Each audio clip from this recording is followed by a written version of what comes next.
After driving almost all day the day before, we decided to have a rest day in camp. Rest is a relative thing because it involved removing the rear door of the trailer and greasing the hinges, fixing a seal on one of the trailer hatches, securing 12-volt power to the top of the dashboard on the coaster, installing a new TPS system for the coaster and the trailer, and rewiring the rear camera. Then we started researching the places we wanted to visit in the next few days. Even so, I guess it was less tiring than the day before. With the rest day behind us, it was time to get back to finding places and doing some filming. One of the places we must have driven past literally hundreds of times is the Shell Museum just north of Witchcliffe. There's only one small brown sign that tells you where to find it, so it's no wonder we haven't been there. The first place we're having a look at this morning is Shell Museum. It's about 3 kilometres north of the little town of Witchcliffe. Now, as you can see from the road here, there's not an awful lot to mark it. There's just a little brown tourist sign, so you've got to watch for it. Probably the main thing to watch for is the large car park in front of the house. Other than that, it looks pretty much like an ordinary little house, so some pretty big claims made about the size of the collection.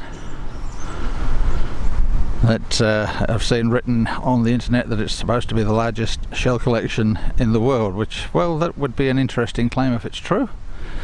We'll go in and have a look, see what it's like.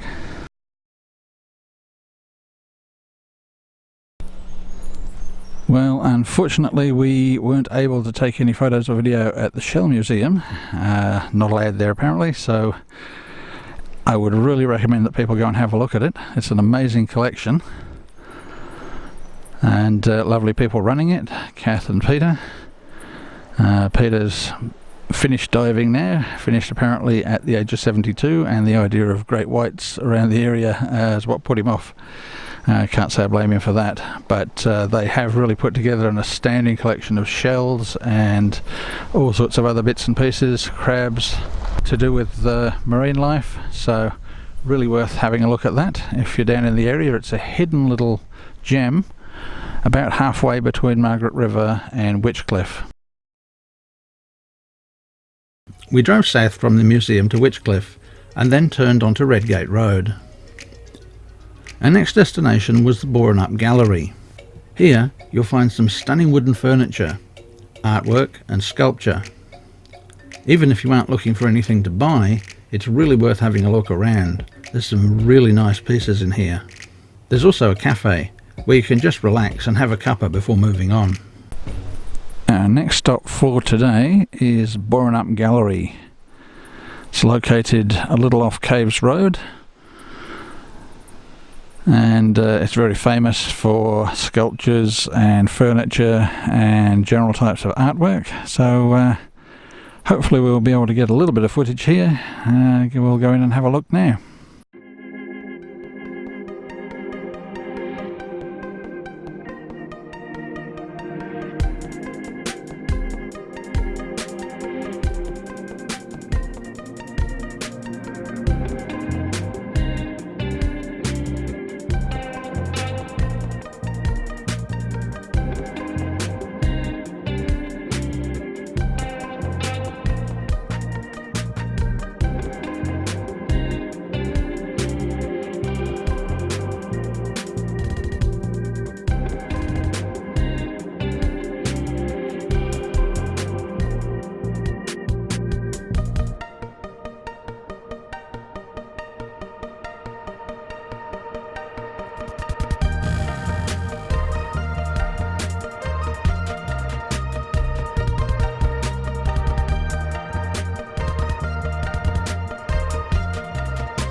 Apart from the stunning furniture and artwork they have here at the Boranup Galleries, there's also a little cafe.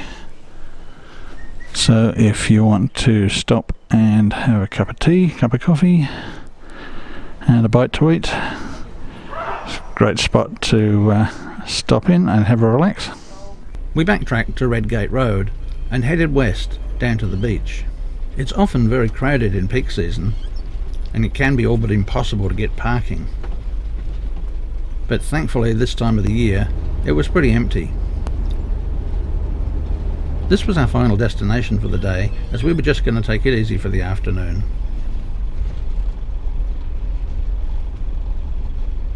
What we're thinking will be the last stop for the day is down at Redgate Beach. Down here to grab some lunch and just relax and enjoy the afternoon.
Testing out the travel buddy again. This time we've got a rolled chicken roast and some veggies. Now because the veggies in the past have been a little bit difficult to cook, this time I've chopped them into smaller pieces.